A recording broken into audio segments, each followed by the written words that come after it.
morning again, everyone. It is the 2nd of November, and we are here with our host, Crispin Swart, and our guest again, Colin Koen. And today he'll be sharing some very exciting and interesting insights around sailing. Crispin, I'm going to hand over to you. Thank you. Thanks, Amo. Hello, everybody. Those of you who have joined, lovely seeing you, as well as those who will be, or those of you who will be watching the recording afterwards. Thank you so much for joining us and taking time out. Colin, it's been interesting. I've been reflecting on our title this evening, which is Lessons from the Sea, Navigating Leadership Burnout. And initially we had something about how to stay afloat. It's something that I think is quite appropriate for where we are today. And I've been grappling with my own reality of staying afloat. But I'm really curious to understand your interest in burnout. But if I may just more humoristically link that to my perception of sailing, is it's kind of relaxed and beautiful ocean and sea creatures and beverages and all sorts of stuff, and I'm trying, which sounds very remote from burnout. So yeah, help us just connect those, please, and then contextualize our conversation this evening, if you don't mind.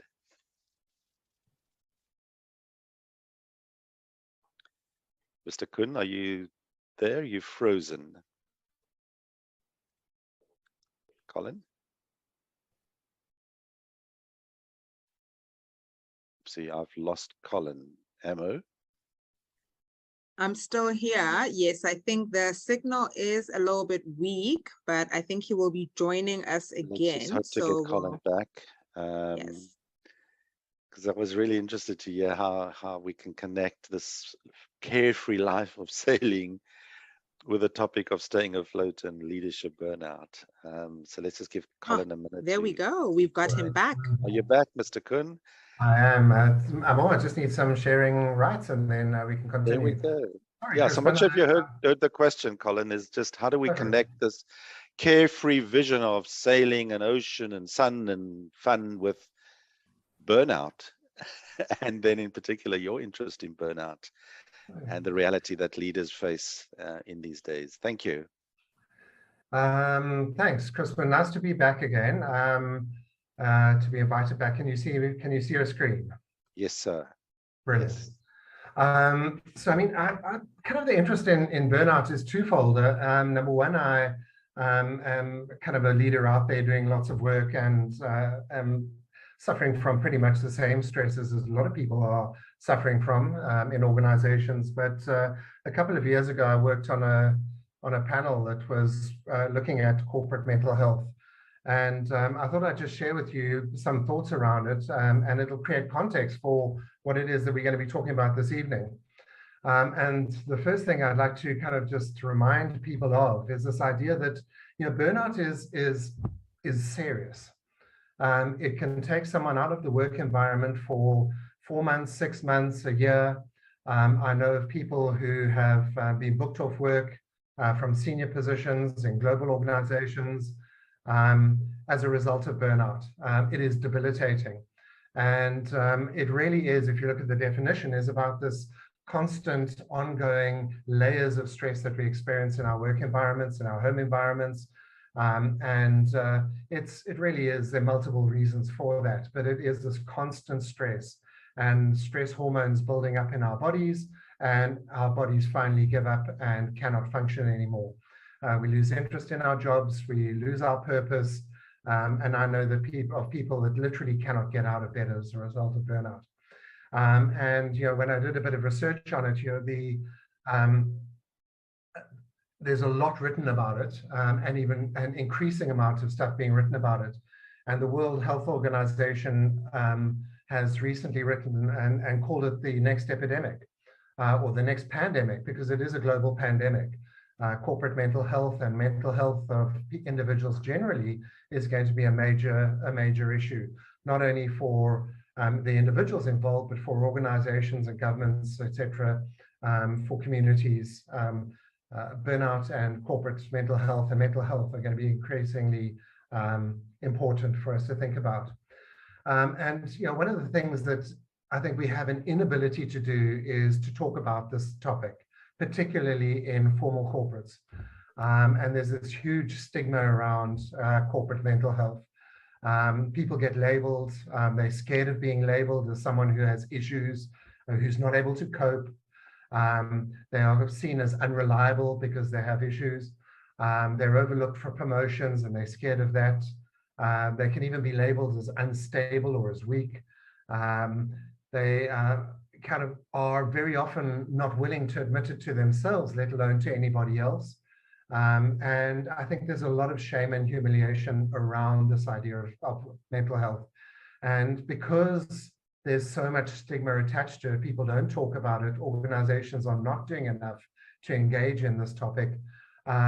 People are really just pushing on until finally they end up with burnout. And then they leave the organization, and the cost of the organization is significant. Crispin? Sorry, yours. Microphone's on. Apologies, Colin, sorry for interrupting you. You said there's a lot been written about it, there's a lot of conversation about it, yet I get the sense that generally it's being ignored. It is. Or generally there's this reluctance to actually talk about the elephant in the room. And maybe it is part of what you're saying there about being labeled and being etiquetted as being weak, etc., etc. And I know this is not particularly where we're going with this evening, but where's this reluctance to talk about it coming from? Why are we reluctant at board level, at a C-suite level, at decision-making level in organizations? Why isn't this top of the agenda? Why is it? Why is this message not being heard? Sorry, I'm just curious about that. Yeah. I think that's, as corporate mental health has become an increasing challenge for organizations and for individuals, we don't have the vocabulary to deal with it. So if you think about normal illnesses like a sore throat or a chest infection or a fever, people know what they are. So managers and executives are able to hear those issues. They can relate to them. They can send someone home. They go to a doctor. They get some medication. They have some rest. They come back to work. Whereas if someone walks into your office and they say, I'm not coping, I'm suffering from depression, I'm overwhelmed, I'm feeling stressed, we don't have the ability to have that conversation. And largely because we can't have the conversation with ourselves. We have to be strong, be capable, keep going. And so if we can't do it for ourselves, we certainly can't do it for others. And so it becomes the stigma. And I just think worldwide, there's this inability to actually engage with the topic. It is seen as something that is uncomfortable for people to deal with. So there's this tsunami heading our way, and it's going to hit us at some point, and we're going to be grossly unprepared for it. Absolutely. And if you think about how people respond to it, there's this lovely idea, and I was introduced to it by Brené Brown in one of her videos. She calls it numbing. When we experience these feelings of stress and anxiety, what we then do is we seek out strategies to numb.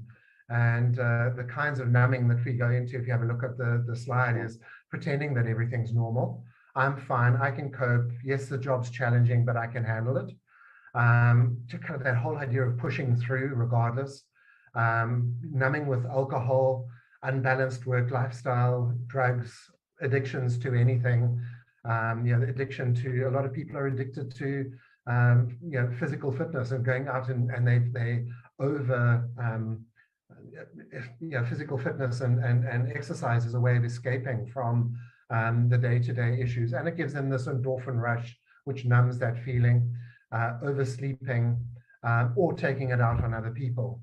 And it all has ripple effects through all of these kinds of approaches to dealing with stress and with the issues of corporate mental health have a ripple effect because they affect teams, they affect families, they affect relationships and friendships, and they exacerbate the situation.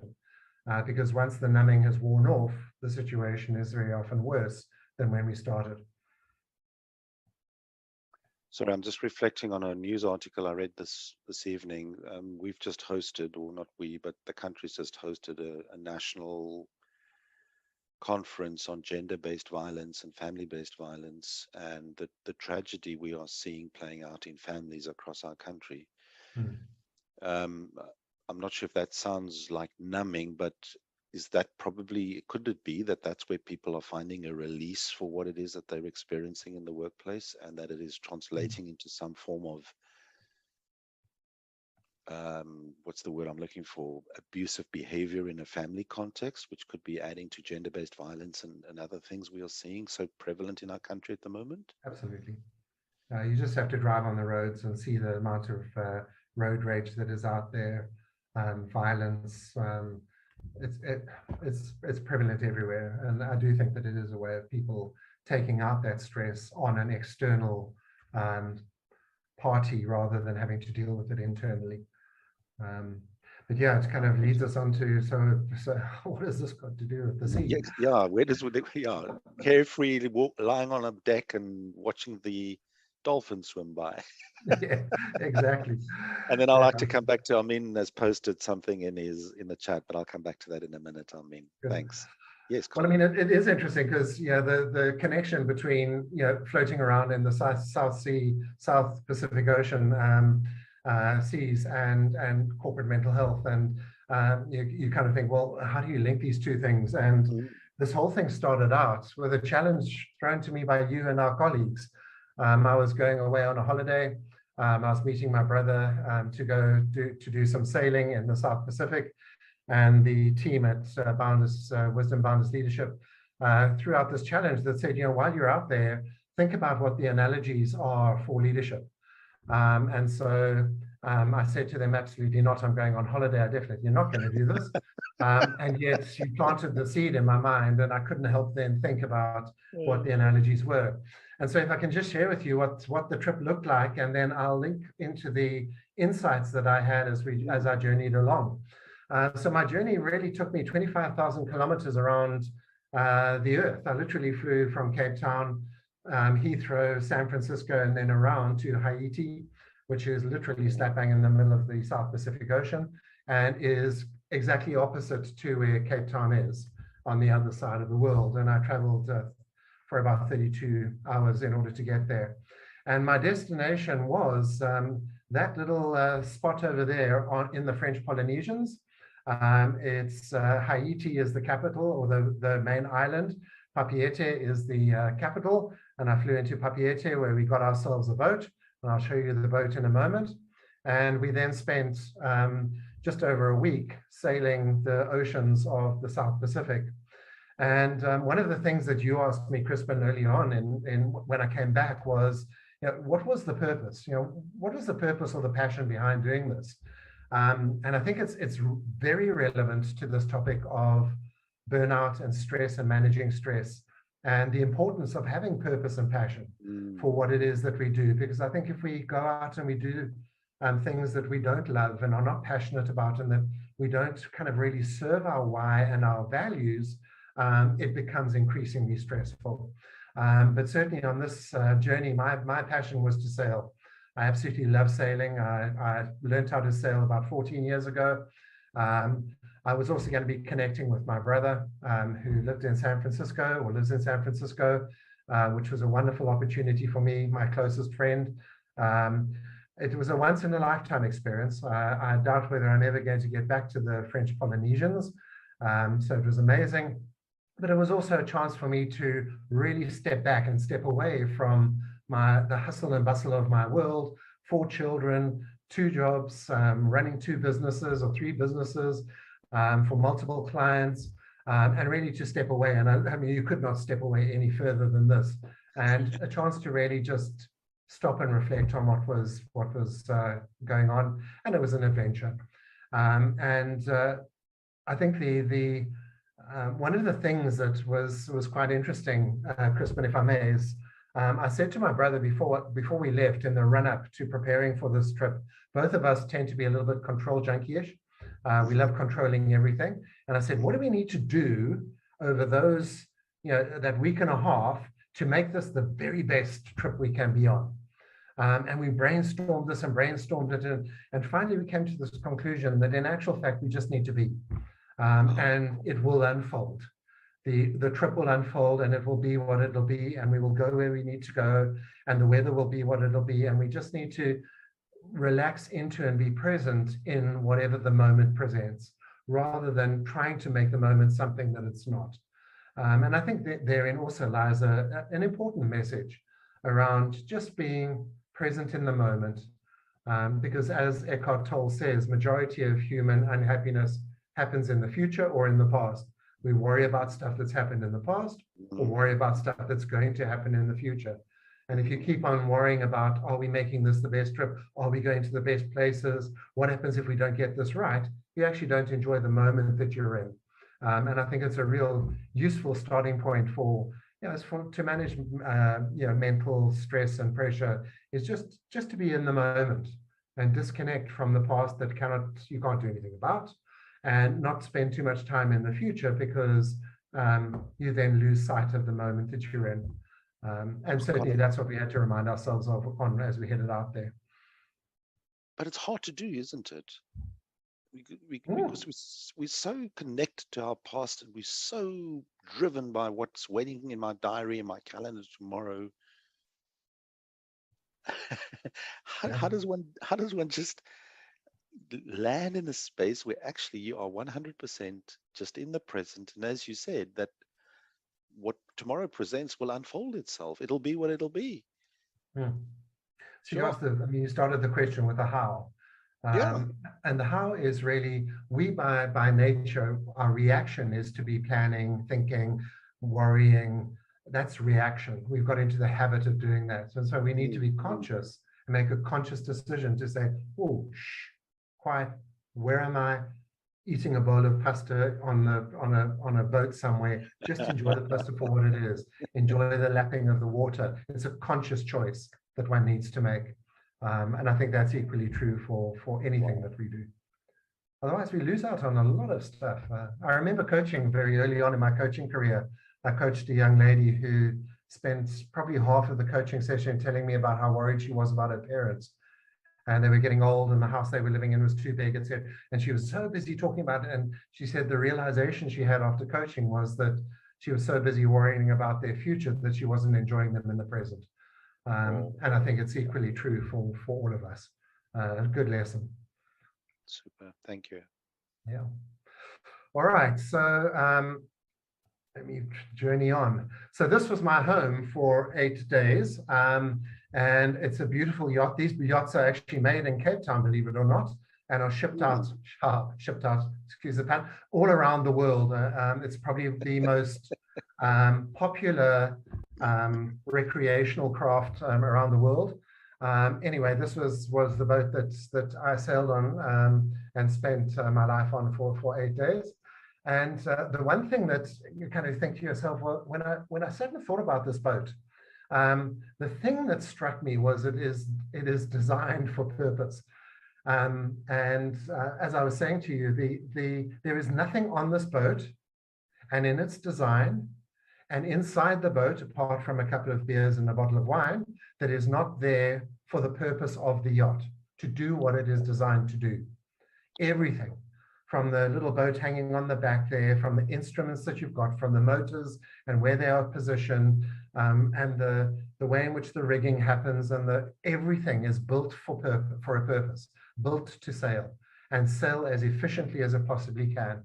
And so they strip out as much of the excess stuff, baggage, that really goes counter to achieving its purpose. And I think there's a real valuable lesson in that, because I kind of think to myself, how well is our vehicle designed for the purpose it serves? Be it your vehicle, your personal vehicle, your home, your job, your team, your organization. If you think about what its purpose is, what is the purpose of this organization, of this family? What are we trying to do here? What is my purpose as an individual, and you see yourself as a vehicle, and to what extent am I carrying a whole bunch of baggage along that doesn't contribute to the achievement of that purpose? And just to give you a real life example, we're doing some work for a client at the moment, and they're having a real hard look at, they write 250 reports are required for them to write, And they're saying, to what extent do these reports actually serve the purpose? Because they're in the public sector and they're serving the population out there. And they've come to this realization that so many people are spending so much time writing reports, gumph, stuff, that actually doesn't contribute to the purpose of actually serving the population. And so I think we really need to make a conscious effort in our lives to slim down, to trim out, to cut out clutter, friendships that aren't working, networks that aren't serving you, clutter in your environment that really is burdening you, extra debt that kind of adds to the stress, and really being clear on what the purpose is and designing yourself, your team, your family to serve that purpose, and doing everything around that purpose in the design of what it is that you're doing. Crispin, thought? Yeah, please, because I'm just reflecting on the earlier comment around staying in the present. And I'm just wondering about how much, and I'm just making this a personal reflection, how much of my past am I carrying and dragging with me now, today, and it's hurting and burdening and holding back, and it's heavy to carry, and it's just weighting down this boat. Yep. And it's not contributing to today and to purpose. But there's something that says, I don't want to let go of that. Because maybe part of that is an identity, part of that is a history, part of that is, I don't know what else. But yeah. And so as you're talking about this, I'm getting the sense that if we want to really be effective, and that talks to the topic of burnout, I've got to be light. I've got to sail lightly. I've got to get a lot of stuff that I'm carrying. I've got to dump that stuff somewhere, because I can't carry on. I can't carry on carrying it, because then there's no capacity to bring more on it. You know, I don't know if that makes sense. Yeah, absolutely. And I mean, what I really like about what you're saying is that it's multifaceted. This is not just unburdening of physical things that we've gathered around us. It's letting go of some of the things in our past that don't serve us. Jobs that we don't like, tasks that aren't useful. We do, as you know, we do a lot of work around social networking and dumping some of those networks that really don't serve your purpose anymore. And yet take up a lot of time and effort and energy and burden you down. And I think that, once again, we've got to be really conscious about that and courageous. That's the one thing that kind of popped into my mind when you were talking. It's quite courageous to let go of stuff, because you kind of, your brain immediately goes, yeah, but what happens if? What happens if we need it? What happens if, you know, I can't find my purpose? What happens if you know, let something go that actually, you know, I lose my identity, or what will people think? Yeah, well, yeah, that's courageous stuff. Jeanette's kind of just jokingly, you know, it's like we pack a suitcase for a whole holiday, closed for 3 weeks, when we're actually just going away for a weekend. I'm not going to say anything about my wife. All right. All right. So I think, yeah, that was a useful insight when you think about a yacht. And so the other thing that I think was quite interesting was this kind of ritual that we got into every day. And it usually happened in the evening, because the following morning we were getting up and going early. But this whole idea of planning for the best, but preparing for the worst. Because you are out in the big ocean, and the ocean can be dangerous. It can be very unpredictable.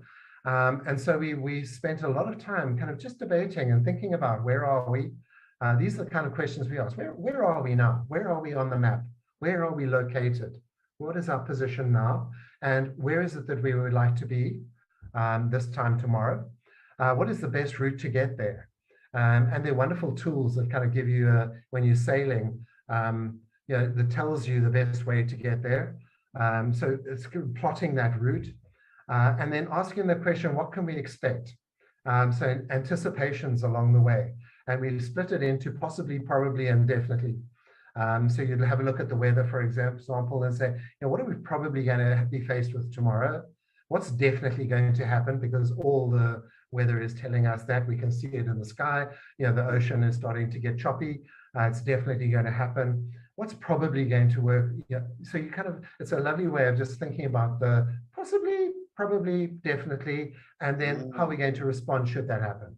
When that definite thing happens, and I'll give you an example of it on my next slide, have we got a strategy to deal with it? And I don't think that as leaders and executives, as individuals, we stop and say to ourselves, hey, where is it that I'm going? Where am I now? And what are the possible, probable, and definite things that will happen along that journey? And so what is my response going to be? And I'm going to have a conscious response to it, even if it's my mindset around that particular thing. Weather conditions, sea conditions, the timing is crucially important. Boat preparation. So you're talking about stowing, closing, switching off, and tying down to make sure that your boat is prepared for the journey that it's going on. And so how do we prepare our boats? And I loved a conversation you and I had in one of our training programs a little while ago. We were using a vehicle when we were talking about health and fitness and wellness as a topic. And how well do we maintain and look after the vehicle that we're traveling in, this vehicle? How do we stow down? How do we lock down and make sure that we are prepared for the journey that we're going on? What are the roles and responsibilities so that there's absolute clarity? And I mean, even in our household, we often have conversations as a family around, and so who's going to do what? Who's going to be responsible for what? Because sadly, very often in organizations and teams, we talk about we need to go out and market. We need to deal with this project. And as long as we are doing it, nothing gets done because no one has responsibility for it. And then having the emergency plan. If things go horribly wrong, what is our response going to be? Have we got the life jackets? Have we got the buoy that is on the side of the that kind of life hoop there that's looks like an upside down horseshoe? Have we got all of that prepared just in case? And the learning for me here was very often, as you'll see now, what we anticipate is going to happen is very different to what actually happens. But we've got to think through the scenarios. What happens if? What could happen? Even though everything's telling us, sharing a story with us, the news, information, market trends, our data analysis within organizations, what the competition's doing, it's all telling us something, but it's all in the map. And it's only once you get into the territory that you start realizing, when that map comes alive, that you've got to be prepared to deal with anything. And we made sure that we involved everybody. And this is something that leaders will learn the hard way if you haven't learned it yet. If you don't involve anybody, that golden rule, and it's a golden rule of management I learned long ago, ownership equals pride and pride equals motivation. If you don't give people ownership of the plan, they're not proud of the plan. And if they're not proud of the plan, they're not going to be motivated to execute it. And so if the captain of the boat is just telling people, this is where we're going, this is what you do, this is your role, then you're not involved in understanding. And it's crucial to involve everybody. Use all the tools that are available to you and build a dashboard. And I'll talk about the dashboard now. So the questions, from a coaching perspective, where are we? Where do we want to go? How are we going to get there? Do we know what could happen? And are the crew going to be safe? Am I going to be safe? Have I looked after myself in journeying on achieving my purpose? Are my family safe? Are they being well taken care of? And not necessarily physical well-being, but emotional well-being, mental well-being. Have they been taken care of so that when we get out there, when the going gets tough, we're resilient and we kind of planned and thought about this. Yeah. Sorry, Colin, I'd just like to, sorry, if I may, just connect a couple. Would you mind just going back to that slide, please? I'm really trying to just reflect on plan for the best, but prepare for the worst. I'm not sure if that's something that many of us do naturally. And then I'm linking it to Amin's in the post, where Amin is saying that the mental health of sports people has also started being an important issue that's being considered by international sporting fraternity. So folk who are always on the top of their game and always have to produce and always have to perform, and winning is the ultimate goal, probably planning for the best. But how do we prepare for an injury? How do we prepare for And I'm just reflecting on, I mean, I love watching rugby, and how many times you look at the teams on paper and you say, on paper, that's the best team. They're just going to win this hands down. And then on the day, the wheels fall off completely, which is your point around the territory, the map are not are not the And that's same. not the territory. Yes, exactly. Yeah, and in my communication with Amin, it's yeah, and in running the comrades, exactly, yeah. you can plan for the best, you can plan for your best run, and you've But got how to do do you the hard yards to do that. But Yeah. mentally, you've got to prepare that, hey, things could go wrong, and how am I going to respond should they go wrong? You know, what happens if I twist an ankle? What happens if I have major dehydration along the way? You know, what happens if things are just not working out and it's a bad day to run? How am I going to respond to that? And it'll be okay, but at least I've got my response planned. So back to your initial introductory comments, would it be appropriate or correct to say that planning for the best, preparing for the worst is in my planning for me, my role, my life, my future, my next? Maybe I should think about what should I be doing if mental health becomes an issue and a challenge and a problem for me? And when that does happen, and I do hit patches of being depressed or feeling anxious or down or disheartened or disillusioned, how will I deal with it when that happens? I think part of the problem is it catches us and we're not ready for it. Yeah. We wake up one morning and then like I did, I woke up this morning and my blood pressure was 170/90 or something crazy. And suddenly it's a scare. Yeah. But it's probably been coming for a while, and I haven't been preparing for when that eventuality happens. It's quite Sorry, a delicate balance, because you don't want to get overwhelmed by what could go wrong, because it might actually cause you to freeze. But you also don't want to be scrounging around looking for the life jacket, you know, when you're already out in the crashing ocean. Because then it's too late, and that's when you start making mistakes. You know, so we've had a pandemic, and we've gone through COVID, and so what if there's another COVID? And what if, you know, and so how am I going to be preparing? And you know, the work that you, Jeanette, and I have done over the last couple of months around your reinvention and seeing the icebergs, knowing what those icebergs are long before you see them, which in the South Pacific, you don't get many icebergs. But you know, the idea that, you know, anticipating and having a strategy to be able to respond quickly and nimbly to what's going to be going on. But you've got to have thought through it. You can't think, you know, in the time. Yeah, that's an important takeout for me. Thank you. Yeah, and I'm a great fan of dashboards. So this was our dashboard. And you look at it, it's a whole bunch of equipment, really. And they're starting out from the temperature, 99 degrees. Was that Fahrenheit or Celsius? What was that? That's the heading that we're heading on. Oh, it's your heading. Yeah, so if you start right on the left-hand side, you'll see there's a little thing that looks like a microphone. It's switched on and it's turned to the right channel. So if you have to call a mayday, you don't have to now think about what the channel is. It's already there.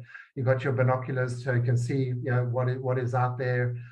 We've got our various maps. And the interesting thing is you can see that big map in the middle there. And there's a backup map on an iPad, exactly the same. What happens if you have a lightning strike and it takes all your electronics out? When you're out at sea, that's pretty hectic, because now you've got to find your way through a coral reef. And so we constantly had backups. You know, you've got a backup with a physical compass and another compass, and then all the engine equipment. And I think when I was actually thinking about this, what the yacht constantly does, and it's designed to do, is make constant small adjustments to stay on course. And I love that idea when you think about your life and your purpose and what you headed on, you know, wanting to do. And it's about constantly just adjusting to keep on course, because you are going to get blown off. Waves are going to push you off course. You know, the boat balance and the wind, etc. And it's about making these constant small adjustments just to stay on track. When we make big adjustments, very often it causes us to be taken off course. It causes disruption to everything. And I love this idea of small adjustments. And in order to make small adjustments, you've got to know where you are all the time. Have I got, as an organization, as a leader, do I know where we're headed? Do I know where we are? Do I know are we on track? Aren't we on track? What are the indicators which I need to be tuned into to make sure that I stay on track. And when I asked my brother, what was the kind of key insight that you had on this that I can use? He said, need for grit, for steady progress despite immediate challenges. And he said it's particularly important in South Africa. Sometimes we need to take the knocks in order to make progress. And what the yacht does is, just, even if it's being hit by, it constantly adjusts to stay on course, despite what's going on around it. And that takes real grit, determination, and courage, because it's quite easy, as you know, to be bumped off course by the multiple things we face with all day, every day. I just wanted to post that in the chat. So it's the need for grit, steady progress in spite of what's going on around us. Yeah? Yep. Wow. And if you've got a vehicle that is designed for purpose, it's designed to do that. If you've done the preparation mentally for big waves and heavy winds, they're not going to make you panic into making big adjustments out of panic and out of reaction, because you're aware of it. You know it's going to happen, and you've prepared yourself, and the instruments will tell you where you are and how you're doing.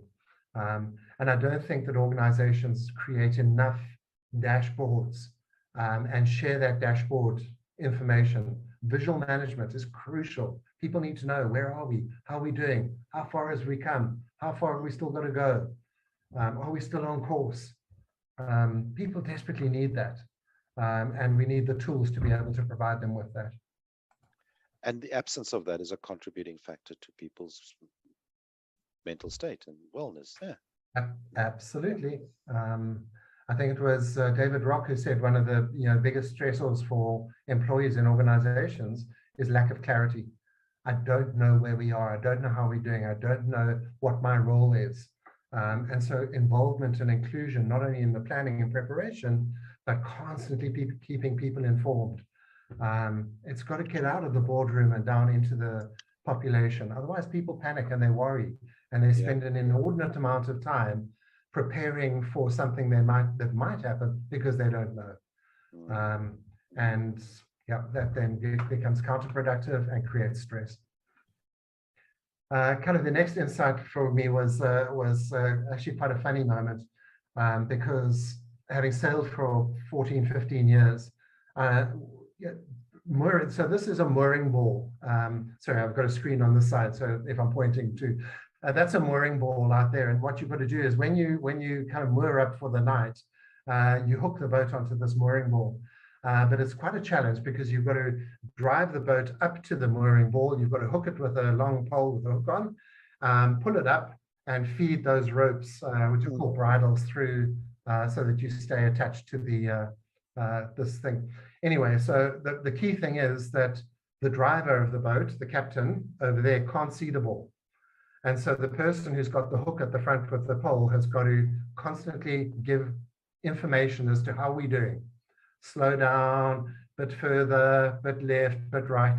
And so I was doing a great job. I hooked the ball, and I was trying to thread the ropes, and I hadn't communicated the thing to my captain, and we drove over the ball. I could no longer hold onto the ball, and then you ran the risk of it getting caught in the motors. It was a mess, and I just heard my brother shouting, "You've got to communicate with me!"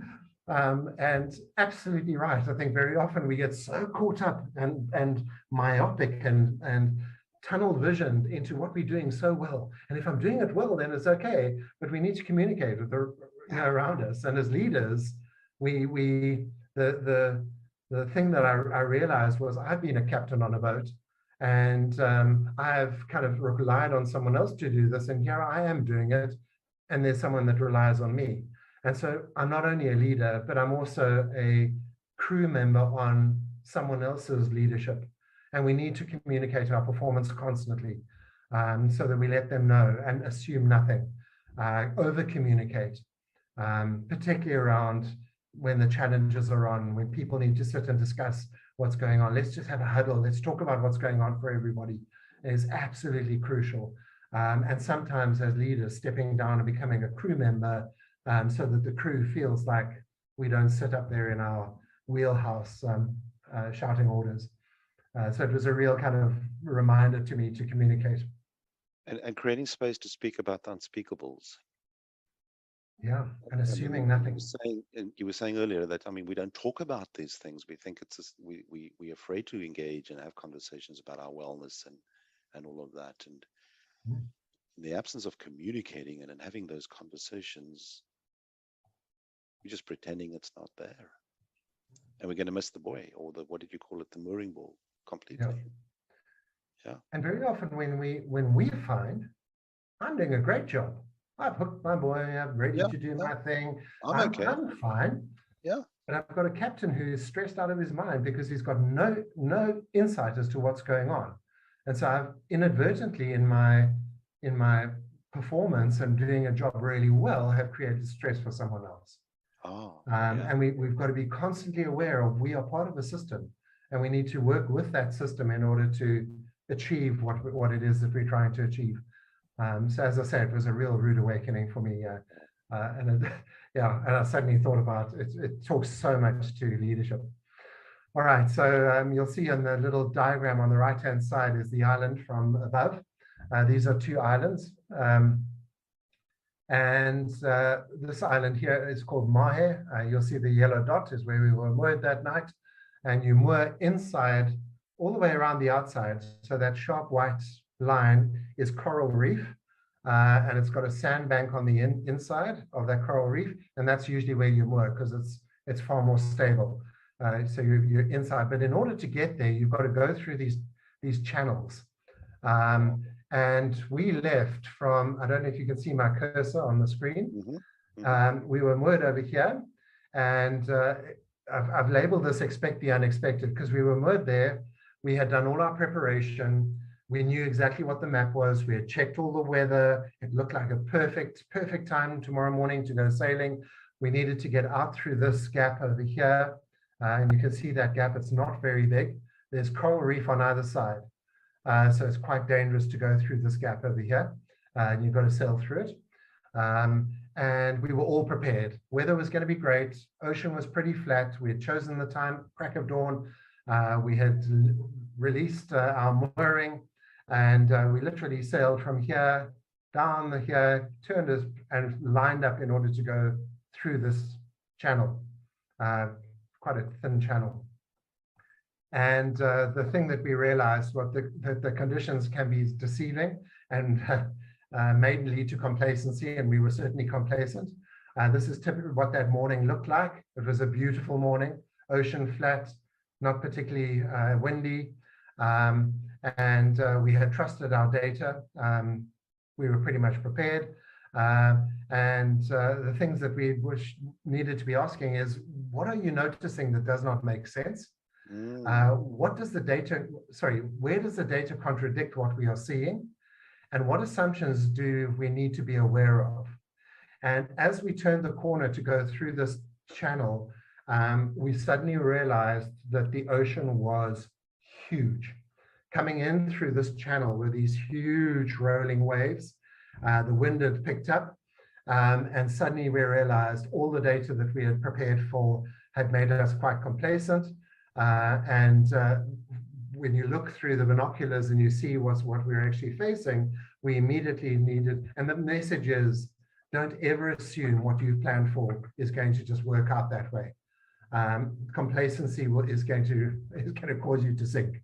And so we need to constantly be saying, oh, hold on a second, all the data is telling me something, but what have I got a suspicion? What's my gut feel telling me? What am I seeing in my environment that doesn't make sense? And trust that intuition. Trust that intuition. Because what followed was a VUCA ocean. And when I say a VUCA ocean, I mean a VUCA ocean. It was volatile. There was a lot of uncertainty and unpredictability. It was a very complex ocean because we had the wind going one way and waves going a different way. It was a chaotic sea that we went into. And I'll give you, if I can play this, just tell me if it's playing. This is what it looked like. And it's deceptive, but you'll see the water breaking over the front of the boat. That's the one side of the channel.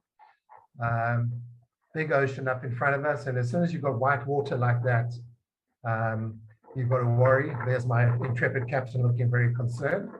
And off we set into the ocean. And oops. Sure.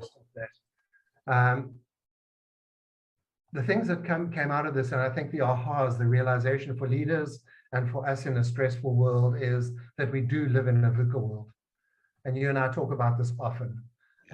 It's a volatile, unpredictable. COVID was unpredictable. The fuel price is volatile. The war that broke out in the Ukraine, who could have guessed that we would be sitting with that and the impact it would have on the world? The impact of fuel prices in South Africa on food prices and on transport, etc. It's a very volatile world, and we need to prepare for that. And the thing that we were the learning points for me when I was going through this was remembering our circle of influence. There are some things out there that you have no control of. You cannot control the sea. You can't control the wind. It is going to be what it's going to be. There is stuff that you can influence, and there's stuff that you can control. And we need to put in all our efforts and energies into that which we can control, particularly when we're in the height of VUCA, because we can become very overwhelmed by just how challenging and awesome the world out there is, and chaotic and unfair and nasty. But what can I control? What can I be doing now that I can keep control of? All right. And certainly when you hit a sea like this, that's all you can do. I can control what I can control, and the rest is going to happen. The other thing is that you've got to hit the swells head on. Golden rule in sailing. When those waves roll in like that, it's counterintuitive, but you've got to literally hit the wave head on, because the boat will rise out and go over the other side. But if you hit it side on, that wave will turn the boat. And once you turn, you're in serious trouble, because then to straighten up, you're going to end up on the reef. So hitting those things head on is crucial. Keeping a steady speed. If you go too fast, you pitch into the waves. If you go too slowly, the wave will turn the boat. Oh, yes. Yeah. Carry on. Sorry. Okay. So keeping that constant, persistent, keep going. And I mean, can probably relate to this. You know, when you're hitting that kind of wall at about 32, 35 kilometers on, it's about just keeping going and hitting each new kilometer head on. But it's about that persistence, about slowly just keeping on going. If you slow down, you might lose energy. If you go too fast, you're going to end up burning yourself out. And then always have a plan B and a plan C and a plan D. If something really goes wrong, what's our plan going to be? So we already had our life vests on. We had already had a conversation about what happens if someone goes overboard. You literally throw everything and the kitchen sink overboard so that they can float, and take every precaution. Complacency can be deadly. So you know, even when we had come around and it was absolutely calm, we were wearing our life vests. And quite interesting, while we were going through this, it's very interesting to know or to listen to the conversations that go on in your own head when you're in a VUCA world. Oh my goodness, how are we going to deal with this? And what happens if? And maybe we should have, and maybe we should turn around. And if we go, and you start questioning yourself. And if you listen very carefully to those, they're leading you away from what you actually need to do. Stay your course, go into the waves, keep on the pressure, don't turn. You know, it's about constantly reminding yourself, but that's a conscious process, because your subconscious, if it takes over, is going to lead you awry.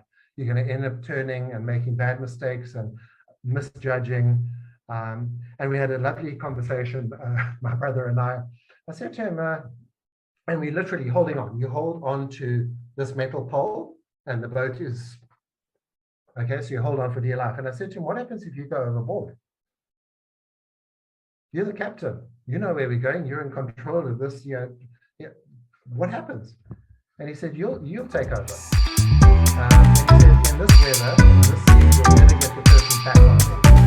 Okay, so don't even try. Get as much as you can also that they can float.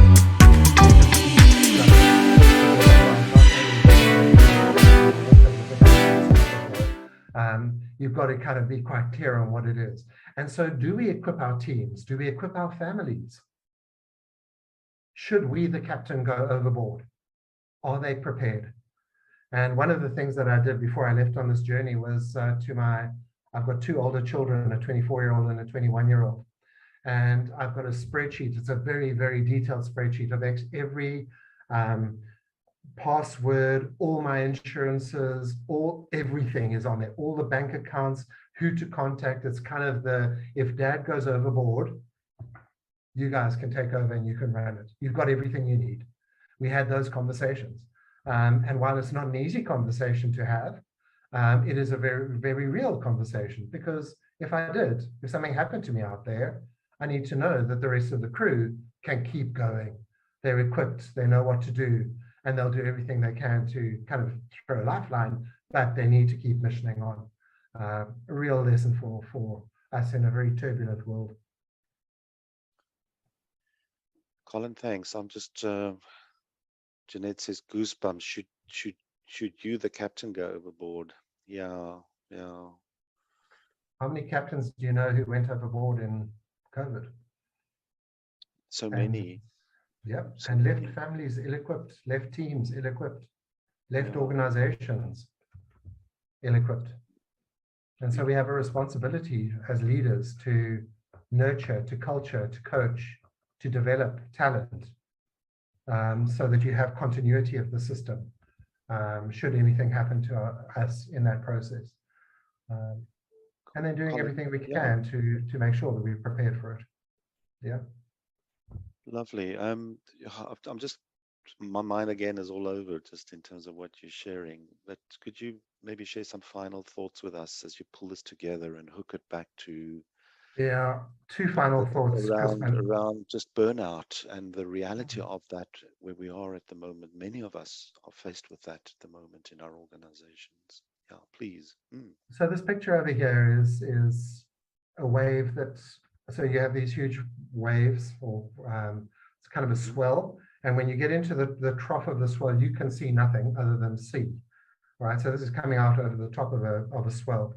And the thing that I realized when I was in this moment, when I took this photograph, was that it is extraordinarily beautiful. Even though it is overwhelmingly challenging and big waves, and I can't really see where I am, and all the rest of it has a beauty of its own. And my mantra for this year, when I started out the year, was deep gratitude for what it is that I do have, and not moaning about the stuff I don't have. And I think it's at the toughest times that teams, families, relationships, communities need to just stop and reflect on how much do we have to be grateful for, because gratitude is a wonderful balance of chaos and trauma. To know that there are people out there who have also sailed, and that we will end up in a place of calm and a port again, and that others have done it before us and others will do it after us, and it's okay. And it'll be all right. The final thought is that there is appreciation. We will go through extraordinary difficulties in the next couple of years. They are going to be tough for ourselves, for our businesses, for our families. It is a tough, and we're going through that at the moment. But once we get to a place where we can just stop and reflect, we need to be grateful for that which took us to that point. Because it's in the struggle that we can acknowledge the beauty of where we end up, how strong we've become, how close we've become, what it is that we've learned and grown in. COVID taught me a huge amount about my family, brought us closer. I learned a whole bunch of skills that I never thought I'd ever learn. And to stop and just be grateful for that, despite the harshness, is a real reminder. Yeah, so Crispin, thank you.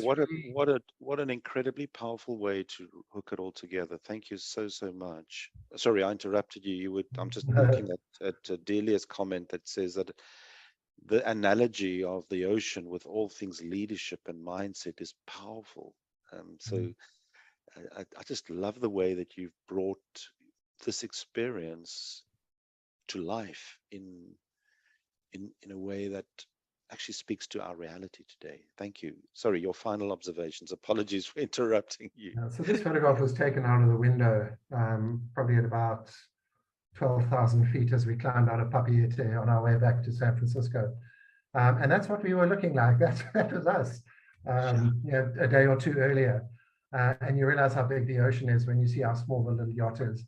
And so our worlds, we think our worlds are big and chaotic, and we get kind of very caught up in our, but it's only part of a much bigger scheme.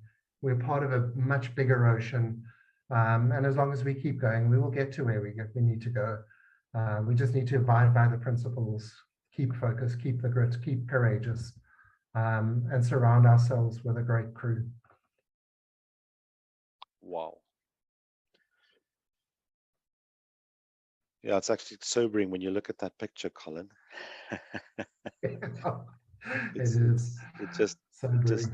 But what stood out for me in your messaging is this really important principle of gratitude, and how where we do get to where we get to, that we can actually celebrate that we got there. Yeah. Thank you, my friend. This has been awesome. It's not the first time I'm listening to you do this, but this has been, again, just a fresh reminder of how important it is to be prepared, to focus on what's really important, and to see all of this in context, isn't it? And then to know, your last thoughts there, that we have a support network and we just need to engage with that and talk about it, and it'll be all right. Yep. Thank you so much. Very, very well done. I appreciate it, and thank you for all the effort you put into it. And again, thanks for just bringing this message home in such a powerful way. Thanks for the comments. See some lovely comments in the chat. Appreciate it. Wonderful. I'm going to hand over to Amo. Amo, in the last 2 minutes, if you would just wrap up for us, please, and conclude the evening. Thank you. Yeah, certainly. Sure. Thank you both so much. I know I've still pinned you on, and rightly so. Colin, thank you so much for a very inspiring and challenging, and I think thought-provoking. I didn't know much about sailing until today. And I think just a couple of key takeaways for me. When you spoke about the duality of being a leader and also a crew member, and most of us find ourselves in that kind of space where we are leading, but sometimes you're also being led, so that really stood out for me. And, a whole lot of other things, traveling light, being present, letting go of networks that no longer serve our purpose, so I think really key and powerful takeaways, especially this time of the year, just to make sure that, we keep things that are important in perspective. So thank you so much. And Crispin, thank you for doing a stellar job and, having this great conversation with this amazing leader. For everybody that's here and who will be looking at this recording much later, please do join us next month when we will have another inspiring and powerful and impactful leader joining us. The details will be communicated a bit closer to from next week, I think, or the week after, but you will get the information. Just please keep following us on our different platforms so that you can know when the next LIC is happening. And I think on that note, I'm going to say thank you all so much for being with us this evening. Keep engaging with us on different platforms.